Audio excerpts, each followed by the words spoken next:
বিধি তুমি বলে দাও আমি কার জনপ্রিয় বাংলা সিনেমার সেই কালজয়ী সুর যেন বাস্তবে রূপ নিয়েছে বগুড়ার মাটিতে। টিকটক রিলসের মাধ্যমে পরিচয়, এরপর প্রেম, আর সেই প্রেমের টানে দেশে ফিরে বিয়ে। কিন্তু বিয়ের পরই সামনে আসে একের পর এক চাঞ্চল্যকর অভিযোগ।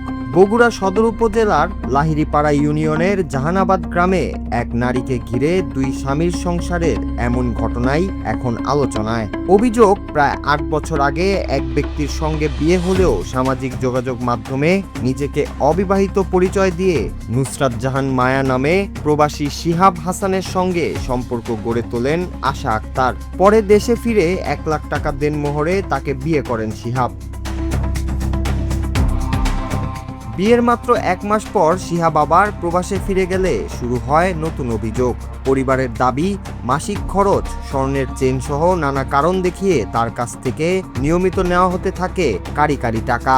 আরও অভিযোগ রয়েছে, শিহাবের পাঠানো অর্থের একটি অংশ প্রথম স্বামী শাহাবুদ্দিনের মোবাইল ব্যাংকিংয়ে গ্রহণ করা হতো। স্থানীয়দের দাবি, সামাজিক যোগাযোগ মাধ্যমে অন্য পুরুষদের সঙ্গে যোগাযোগের ক্ষেত্রেও প্রথম স্বামীর সহযোগিতা ছিল।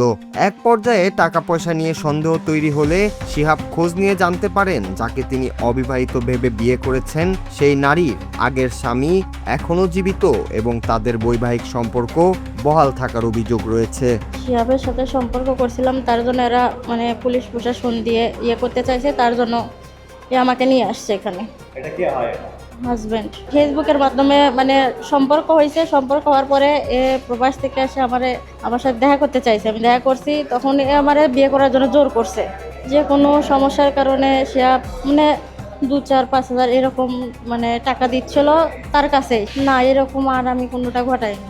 বিষয়টি জানাজানি হলে শিহাবের পরিবারের পক্ষ থেকে থানায় লিখিত অভিযোগ দায়ের করা হয়। পরে শনিবার রাতে প্রথম স্বামী শাহাবুদ্দিনকে সঙ্গে নিয়ে আশাকে শিহাবের বাড়িতে নেওয়া হলে স্থানীয়রা তাদের আটকে রাখেন। পরের দিন তাদের নেওয়া হয় লাহিড়ীপাড়া ইউনিয়ন পরিষদে। সেখানে চেয়ারম্যান ও স্থানীয়দের উপস্থিতিতে জিজ্ঞাসাবাদে প্রথমে শাহাবুদ্দিনকে বন্ধু বলে পরিচয় দেওয়ার অভিযোগ ওঠে। তবে পরে প্রশ্নের মুখে তাকেই নিজের বৈধ স্বামী হিসেবে স্বীকার করেছেন বলে দাবি স্থানীয়দের। পুরো ঘটনায় দুই পক্ষের বক্তব্য ও অভিযোগ এখন খতিয়ে দেখছে সংশ্লিষ্টরা। শিহাব বলছে যে আমার ওয়াইফকে দিয়ে দাও, তুমি যদি সত্যি আগেকার স্বামী হয়ে থাকো, এখন ওকে আমি বিয়ে করছি, আমাকে দিয়ে দাও। আমি বলছি তুমি যদি বিয়ে করে থাকো তাহলে তুমি অবশ্যই স্বামীর অধিকার পাবা।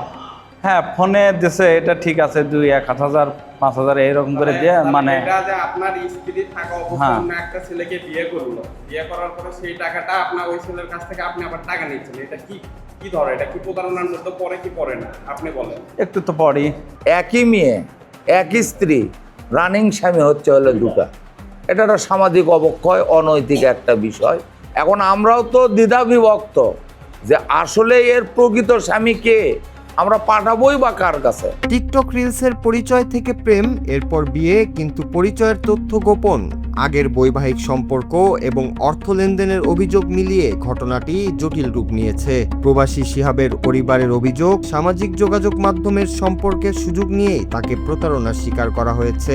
অন্যদিকে অভিযুক্ত আশা আক্তারের বক্তব্য তদন্তের মাধ্যমে যাচাই করা প্রয়োজন। সবশেষে এই ঘটনা যেন আবারও মনে করিয়ে দিচ্ছে, সামাজিক যোগাযোগ মাধ্যমে পরিচয় যত সহজ, সম্পর্কের আগে পরিচয়, পারিবারিক তথ্য যাচাই না করলে ঝুঁকিও তত বড়। Bangla TV news desk.